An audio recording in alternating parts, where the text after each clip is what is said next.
सम्पूर्ण सहकारी कर्मी मित्रहरू सबैमा अभिवादन टक्राउँछु। मैले र यो कार्यक्रममा मलाई निमन्त्रणा गर्नुभएकोमा यहाँहरू सबैलाई म धन्यवाद दिन चाहन्छु। मैले ऋषि सरलाई सुन्ने मौका पाएँ। असाध्य इन्फर्मेटिभ प्रस्तुतिकरण थियो उहाँको र त्यो सुन्ने मौकाको लागि तथा उहाँको प्रस्तुतिमा धेरै थप्नुपर्ने विषय त केही पनि छैन, तैपनि केही विषयहरू बोल्ने मौका दिनुभएकोमा म यहाँहरूप्रति हार्दिक आभार व्यक्त गर्दछु। मैले केही विषय थोरै सैद्धान्तिक रूपमा केही विषय राख्छु र केही विषय चाहिँ म ऋषि सरको प्रेजेन्टेसनको वरिपरि रहेर केही विषयहरू राख्छु र अन्तिममा यहाँहरूका बाट आएका सुझावहरूलाई चाहिँ मन्त्रालयले असाध्यै पोजिटिभ हिसाबले हेर्नेछ भन्ने विषय पनि यहाँहरूसँग सुरुमै राख्न चाहन्छु। त्योभन्दा पहिला ऋषि सरको प्रेजेन्टेसनमा स्वनियमनको विषयबाट उहाँको प्रस्तुति सुरु भएको छ र त्यसमा म असाध्यै खुसी पनि छु। हाम्रा कानुनले खोजेको विषय नै यही हो। हाम्रा सहकारी कानुनले सहकारीहरू आफ्ना सदस्य केन्द्रित भएर स्वनियमनले चलुन्, स्वशासन गरून् र स्वनिर्णय गरून् भन्ने हिसाबबाट हाम्रा कानुनहरू बनेका छन्। त्यो विषयमा म एकदम हृदयदेखि नै म ऋषि सरसँग मेरो खुसी साट्न चाहन्छु। र अर्को विषय सहकारीको स्ट्रेन्थ समस्या परेको समयमा देखिन्छ भनेर उहाँले जुन प्रेजेन्टेसनमा राख्नु भएको छ, यो विषयमा पनि म उहाँसँग हुन त सबै विषयमा सहमत छु, एकदम स्पेसल मेरो सहमति राख्न चाहन्छु। र 2008को हाम्रो वित्तीय सङ्कटपछि वित्तीय संस्थाहरू धराशायी भएको, तर अन्य वित्तीय संस्थाहरू धराशायी भएको र सहकारीहरूले चाहिँ त्यो धराशायीको अवस्था चाहिँ सामना गर्नु नपरेका हाम्रा विगतका चाहिँ हाम्रा उदाहरणहरू पनि देखिएको हुँदा यो विषयमा म उहाँसँग मेरो एकदम पूर्ण सहमति रहेको विषय म सुरुमा राख्न चाहन्छु। सहकारी क्षेत्रबाट एकदमै ठुलो योगदानको अपेक्षा गरेर देशको संविधानले यसलाई अर्थतन्त्रको 3 खम्बा मध्ये एक खम्बाको रूपमा राखेको हो। त्यसै अनुरूप हाम्रा अरू कानुनहरू पनि छन्, हाम्रो योजना पनि त्यसै अनुरूप छ र बजेट लगायतका अरू कार्यक्रमहरूले पनि सहकारी क्षेत्रलाई प्रवर्धन गर्ने गरेर विभिन्न सपोर्ट मेजरहरूको पनि व्यवस्था भएको छ। यिनै सपोर्ट मेजरहरूको परिवेशमा नै सहकारी ऐन 2074 र सहकारी नियमावली 2075 जारी गरिएको हो र ती ऐन तथा नियमावलीले सहकारीलाई उत्पादन क्षेत्रमा लाग्न, व्यावसायिक क्षेत्रमा लाग्न र रोजगारी सिर्जना गर्नलाई प्रेरित गरेका छन् र सँगसँगै यो क्षेत्रमा सुशासन कायम होस्, सदस्यहरूको प्रजातान्त्रिक नियन्त्रण सुनिश्चित होस् भन्ने अपेक्षा पनि ती कानुनले, ती योजनाहरूले र बजेटमा प्रत्याभूत गरिएका विषयहरूले चाहिँ लिएका छन्। त्यसै कारणले सहकारी क्षेत्रका संस्था र यसका अभियन्ताले सरकारको उल्लेखित प्रयासलाई सहयोग गर्छन् भनेर सरकारले भनौँ मन्त्रालयले ठुलो अपेक्षा राखेको विषय यहाँहरूसँग राख्न चाहन्छु। म सबैभन्दा पहिला छोटोमा चाहिँ यो स्थिरीकरण कोषको सैद्धान्तिक पक्षलाई मैले यहाँ उल्लेख गर्न चाहन्छु। हामीले कस्तो कानुन बनाउने भन्ने कुरा देशको आफ्नो आवश्यकता पनि हो, विभिन्न देशका अभ्यासहरू पनि हुन् र यी विषयसँग सम्बन्धित विश्वसनीय अन्तर्राष्ट्रिय संस्थाहरूले बनाएका मोडल कानुनहरू पनि हेरेर हामीले निर्धारण गर्ने गर्छौँ। सबै सहकारी कानुनहरूमा स्थिरीकरण कोषको व्यवस्था चाहिँ छैन, तर बचत तथा ऋण सहकारी सम्बन्धी छुट्टै कानुन भएका देशहरूमा भने यो विषयको परिकल्पना भएको हामीले सैद्धान्तिक रूपमा चाहिँ हामीले पाउँछौँ। तर हाम्रो देशमा चाहिँ छुट्टै चाहिँ बचत तथा ऋण को कानुन मात्रै नभए पनि हामीले सहकारी ऐनमै पनि स्थिरीकरण कोषको चाहिँ व्यवस्था गरेका छौँ।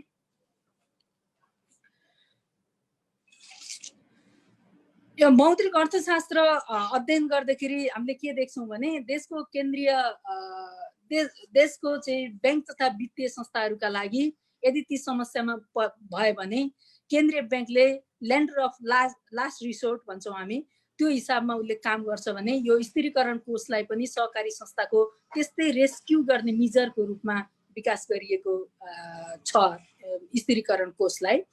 र हामीले ओकुले जारी गरेको मोडल कानुन हेऱ्यौँ भने स्थिरीकरण कोषलाई चाहिँ कोल्याप्स हुन लागेका सहकारी संस्थाहरू जोगाउनको लागि उपयोग गरिन्छ भन्ने हिसाबले उसको चाहिँ मोडल कानुनमा लेखिएको छ। र ओकुको मोडल कानुनले यो कोष चाहिँ मूलतः तरलताको अभाव भएका र तरलताको अभाव सम्बन्धी समस्यामा परेका र समस्याग्रस्त भएका सहकारी संस्थालाई सापटी दिने कोषको रूपमा परिभाषित गरिएको छ। त्यसै हुँदा स्थिरीकरण कोषलाई सबै बचतको सुरक्षण गर्ने कोषको रूपमा भन्दा पनि यो कोषबाट चाहिँ सापटी दिइने कोषको रूपमा यसलाई प्रयोग गरिन्छ भन्ने विषय मैले यहाँ राख्न चाहे। तर यो सापटी पनि फेरि यतिकै पाइँदैन, यसका निश्चित शर्तहरू पालना गर्नुपर्ने हुन्छ, निश्चित समयावधिभित्र फिर्ता गर्नुपर्ने हुन्छ र यिनै परिप्रेक्ष्यमा बसेर चाहिँ मैले आफ्नो केही विषयहरू मैले थप गर्न चाहन्छु। यहाँभन्दा म बियोन्ड चाहिँ जान्न र मेरो यो प्रस्तुति चाहिँ सरको प्रेजेन्टेसनमै आधारित रहेर चाहिँ मैले केही विषयहरू राख्न चाहन्छु। ऋषि सर आफू स्वयं नेप्सुनको पूर्व अध्यक्ष हुनुहुन्छ र उहाँले बचत तथा ऋण सहकारी संस्थाले के गर्नुपर्छ, कसरी अगाडि बढ्नुपर्छ भन्ने विषयमा उहाँ धेरै जानकार व्यक्ति हुनुहुन्छ र त्यही चाहिँ बचत तथा ऋण सहकारी संस्थाका अभियन्ताहरूको बीचमा चाहिँ भएको यो छलफल भएको हुँदा यो भित्र कस्ता किसिमका समस्या छन्, सहकारी कर्मीले कसरी ध्यान दिनुपर्छ भन्ने विषयमा उहाँको प्रेजेन्टेसनले असाध्यै राम्रोसँग यी विषयहरू उजागर गरेको छ। मैले हेरेँ नम्बरिङ त सायद मिस्टेक होला, 6औँदेखि 9 स्लाइडसम्म चाहिँ उहाँले बचत तथा ऋण सहकारी संस्थाले सदस्य बाहिर गएर कसरी कारोबार गरे, जग्गा खरिद बिक्रीका काम कसरी गरे, गुणस्तरमा किन लागेनन्, व्यक्तिगत स्वार्थ र आम्दानी बढाउने कुरामा कसरी ध्यान दिए र आफूमा भएका विभिन्न समस्याहरूलाई कहिले ख्याल किन गरेनन्, किन छलफल भएन भन्ने कुरा सप्रमाण राख्नु भएको देखियो। र सँगसँगै यसका जुन सहकारीका अभियन्ताहरू हुनुहुन्छ उहाँहरूले आफूभित्रका समस्या चिन्नलाई चाहिँ कोसिस गर्नुपर्छ र आफूभित्र निरन्तर सुझावको लागि लाग्नुपर्छ भन्ने उहाँको सुझाव हामी सबै व्यक्तिलाई, सबै सहकारी कर्मीलाई चाहिँ यो सुझाव, उहाँको सुझाव मननीय छ भन्ने विषय मैले राखेँ। दोस्रो, असाध्यै महत्त्वपूर्ण रूपमा उहाँले सहकारी क्षेत्रका जोखिमहरूलाई असाध्यै सूत्रबद्ध तरिकाबाट चाहिँ उहाँले प्रस्तुत गर्नुभएको छ। स्लाइडको 15देखि 21-22सम्म उहाँले सदस्य, संस्था, बचत, ऋण, प्रविधि आदिसँग कस्ता किसिमका चाहिँ जोखिम हुन सक्छन् भनेर देखाउनु भएको छ। बचत तथा ऋण सहकारी संस्थाभित्र आफन्तलाई किन विशेष व्यवहार गरिन्छ, अनुत्पादक क्षेत्रमा कसरी लगानी हुन्छ, सीमाभन्दा अधिक लगानी कसरी भएको छ, वित्तीय विश्लेषणको अभाव, क्षमता विश्लेषण गर्ने क्षमताको अभाव कस्ता देखिएका छन् भन्ने विषय उहाँले जे उठाउनु भएको छ ती विषयहरू वास्तवमा सबै सहकारी कर्मीहरूले चाहिँ मनन गर्नुपर्ने खालका विषय हुन् र यसको सजेसन पनि सँगसँगै राख्नु भएको छ। कहाँबाट सुरुवात गर्ने त भनेपछि साकोसको चाहना के त भनेर सुरुवात सदस्यबाटै गरौँ र सुरुवात चाहिँ सहकारीबाटै गरौँ भनेर उहाँले जुन विषय राख्नु भएको छ त्यो सबै सहकारी कर्मीहरूले मनन गर्नुपर्ने विषय हो। यी म सबै प्रेजेन्टेसनमा गइनँ किनभने यी सबै विषयहरू सहकारी कर्मीका लागि मात्रै होइनन्, पर्सनल्ली मेरो लागि पनि असाध्यै उपयोगी विषयहरू छन्। तैपनि मैले थप केही विषयहरू चाहिँ मैले राख्न चाहन्छु। एउटा स्टेबलाइजेसन फन्ड, त्यो प्रेजेन्टेसनको फेरिमा स्टेबलाइजेसन फन्ड चाहिँ सबै समस्याको समाधान हो कि भन्ने हिसाबको प्रेजेन्टेसनमा मैले सुने। सबै समस्याको समाधान भने होइन भन्ने विषय मैले यहाँ यो असहमति भन्दा पनि त्योभन्दा बियोन्ड गएर पनि सोच्नुपर्छ भन्ने विषय मैले राख्न चाहेँ। जस्तो अन्य वित्तीय संस्थाको जस्तै अरू यी बचत तथा ऋण सहकारी संस्थामा पनि विभिन्न किसिमले चाहिँ वित्तीय सङ्कटहरू देखा पर्ने गर्छ। जस्तो त्यस्ता समस्या कहिलेकाहीँ सञ्चालकका बदनियतका कुराहरू हुन सक्छन्, कर्मचारीका बदनियत जन्ने कामहरू हुन सक्छन्, कहिलेकाहीँ कर्मचारी र सञ्चालकको क्षमताको अभाव पनि हुन सक्छ भने कहिलेकाहीँ साँच्चीकै व्यावसायिक वातावरण बिग्रेर पनि त्यस्ता खालका समस्याहरू सिर्जना हुन सक्ने गर्छन्। त्यस्ता कतिपय समस्याहरू चाहिँ कानुनी उपायद्वारा पनि समाधान गर्न सकिन्छ, व्यवहारजन्य सुधार गरेर पनि त्यसलाई समाधान गर्न सकिन्छ भने कतिपय चाहिँ संस्थागत सुशासनका विभिन्न मापदण्डहरू बनाएर त्यसलाई इम्प्लिमेन्टेसनमा लगेर सुधार गर्नुपर्ने हुन्छ भने कहिलेकाहीँ अन्य अतिरिक्त वित्तीय स्रोतको परिचालन पनि गर्नुपर्ने अवस्था हुन सक्छ। त्यस्ता विभिन्न खालका कारणले चाहिँ सिर्जना हुने जुन समस्याहरू छन्, सङ्कटहरू छन्, ती सङ्कटका समाधानको उपाय चाहिँ स्थिरीकरण कोष मात्रै नभई अरू विभिन्न कारणहरू पनि हुन सक्छन् भन्ने विषय मैले यहाँ राख्न चाहेँ। यदि कानुनी विषयका पनि, व्यवहारजन्य सुधारका विषय पनि, संस्थागत सुशासन कायम गर्ने विषयको समाधान पनि स्थिरीकरण कोषबाट खोज्न थालियो भने सहकारी क्षेत्रमा चाहिँ अन्य वित्तीय क्षेत्रका जस्तै सहकारी क्षेत्र चाहिँ अन्य वित्तीय क्षेत्रका लागि बोझ बनेर बस्न सक्छ। त्यसो हुँदा हाम्रा अरू सेक्टरहरू हेरौँ, हाम्रा कानुनी सुधारका, व्यवहारजन्य सुधारका, संस्थागत सुशासनका सुधारका कुराहरू र स्वनियमनका पाटहरू सुधार गर्दै जाँदाखेरि स्थिरीकरण कोष साँच्चीकै व्यावसायिक वातावरण बिग्रेर चाहिँ अप्ठ्यारोमा परेका सहकारी संस्थाहरूलाई उद्धार गर्ने कोषको रूपमा जान सक्छ भन्ने विषय मैले यहाँ राख्न चाहे। यो विषय राख्नुको पछाडि मेरो एउटा लजिक पनि छ, किनभने सदस्य केन्द्रित व्यावसायिक संस्था त्यत्तिकै सङ्कटमा पर्ने गर्दैन। किन एक सदस्य भित्रको बचत हुन्छ, सदस्यलाई लगानी हुन्छ, एकले अर्कोलाई राम्रोसँग चिनेको हुन्छ, त्यस्ता चाहिँ संस्थाहरू पनि सङ्कटमा पर्ने भन्ने विषय चाहिँ अलिकति बियोन्ड हाम्रो कन्ट्रोलभन्दा बाहिर गएर हुन सक्छ भन्ने विषय मैले राख्न, त्यो विषयको परिप्रेक्ष्यमा मैले माथिल्लो विषय राख्न खोजेको हो। त्यो भएको कारणले गर्दा हामी सबैले संस्थाको कारोबारलाई सदस्यभित्र सीमित गर्ने, उद्देश्य नाफामा मात्र नभएर सेवामा केन्द्रित गर्ने, लगानीलाई स्वरोजगारी सिर्जना गर्ने क्षेत्रमा चाहिँ निर्दिष्ट रूपमा काम गर्न सकेनौँ भने कहिलेकाहीँ स्थिरीकरण कोषै पनि सफल हुन्छ भन्ने ग्यारेन्टी चाहिँ लिन सकिने अवस्था हुँदैन। त्यो भएको कारणले गर्दा आफ्ना चाहिँ कारोबारलाई सदस्यभित्र केन्द्रित गर्ने, सेवामुखी कारोबार गर्ने, आफ्ना लगानीलाई रोजगारी स्वरोजगारी सिर्जना गर्ने दिशातिर लिएर गएको अवस्थामा अप्ठ्यारोमा परेको सहकारी संस्थाहरूलाई स्थिरीकरण कोषले हाम्रा सुशासनका विभिन्न मापदण्डहरूले चाहिँ त्यसलाई अगाडि बढाउन सहयोग गर्न सक्छन् भन्ने विषय मैले यहाँ राख्न चाहे। एउटा स्लाइडको यो 36-37 तिर 37-38 तिर चाहिँ किन स्थिरीकरण चाहिँ कोष आवश्यक छ भन्ने कुरा पनि सरले राम्रोसँग उल्लेख गर्नुभएको छ। सङ्कटग्रस्त सहकारी संस्थालाई सापटी दिने यसको प्रमुख काम हो। यो बाहेक यो स्थिरीकरण कोषमा आबद्ध भएका संस्थाहरूको अनुगमन गर्ने, प्रशिक्षण गर्ने, आन्तरिक सुशासनको अभिवृद्धि गर्ने, प्रवृत्तिको प्रवर्धन गर्ने, प्राविधिक सहयोग गर्ने आदि क्षेत्रमा पनि यो कोषले काम गर्छ चाहिँ भनिएको छ र यी विषय सरको प्रेजेन्टेसनमा पनि आएका छन्। र मैले यी सबै हाम्रा सहकारी कर्मीहरू, देशभरिका सहकारी कर्मीहरू सहभागी भएको यो छलफलमा चाहिँ मलाई अलिकति थप्न मन लागेको कुरा के भने यो आफूसँग यो स्थिरीकरण कोष सञ्चालन गर्ने जिम्मेवारी नेप्स्किनलाई छ।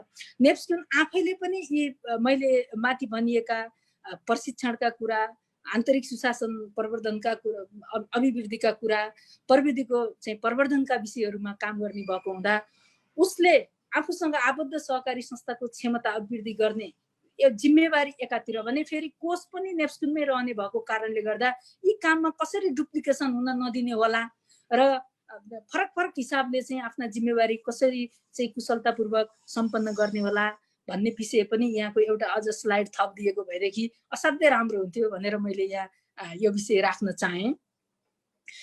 अर्को यो विषय चाहिँ जस्तो कोषबाट कुन उद्देश्यले चाहिँ सापटी दिन्छ, हुन त कार्यविधिमा यी विषयहरू पनि छन्, तर सुनेको विषयलाई जति छिटो हामी क्याच गर्छौँ यो विषय पढेर चाहिँ अलिक समय लाग्ने भएको कारणले गर्दा कति किसिमका सापटी दिन्छ, यसमा आबद्ध हुन के गर्ने, सापटी प्राप्त गर्नलाई कस्ता किसिमका शर्तहरू पालना गर्नुपर्छ भन्ने विषयहरू पनि स्पष्टसँग यो छलफलमा राख्न पाएको उपयुक्त हुन्थ्यो भन्ने पनि लागेको मलाई। र अहिले अर्को विषय मैले राख्न खोजेको चाहिँ वित्तीय कारोबार गर्ने सहकारी संस्थाभित्र सुशासन प्रवर्धन गर्न प्रजातान्त्रिक नियन्त्रणको लागि सेवामुखी चरित्र हुन आवश्यक पर्छ। वित्तीय कारोबार गर्ने सहकारी संस्थाहरू हुन त सबै सहकारी संस्थाहरूमा यी चरित्रहरू हुन आवश्यक पर्छ, तर वित्तीय कारोबारमा चाहिँ यी चरित्रहरूलाई चाहिँ अलि अपरिहार्य तत्त्वहरूको रूपमा लिन्छ र त्यस्ता संस्थाले सामना गर्नुपर्ने तरलतासँग सम्बन्धित जुन समस्या छ त्यो समस्यालाई सम्बोधन गर्नको लागि यो कोष ल्याइएको विषय मैले यहाँहरू समक्ष राख्न चाहेँ र त्यो विषयमा सरकारले समेत योगदान गर्ने प्रतिबद्धता समेत चाहिँ जाहेर भएको छ र त्यही अनुसार कोषको कार्यविधि बनेको छ। तर सुशासन प्रवर्धन नगर्ने किसिमका सहकारी संस्थाहरू यो कोषमा आबद्ध भएर अनि आफ्ना वित्तीय सङ्कटहरूलाई दूर गर्न सकिन्छ कि भन्ने चाहिँ अवस्था यहाँ रहँदैन, किनभने उहाँहरूको सुशासन र निरन्तर सुधार बिना चाहिँ वित्तीय सहकारीहरूमा पर्ने सङ्कटहरू टार्न सकिँदैन र टर्न सक्दैनन् भन्ने विषय मैले यहाँहरू समक्ष राख्न चाहेँ।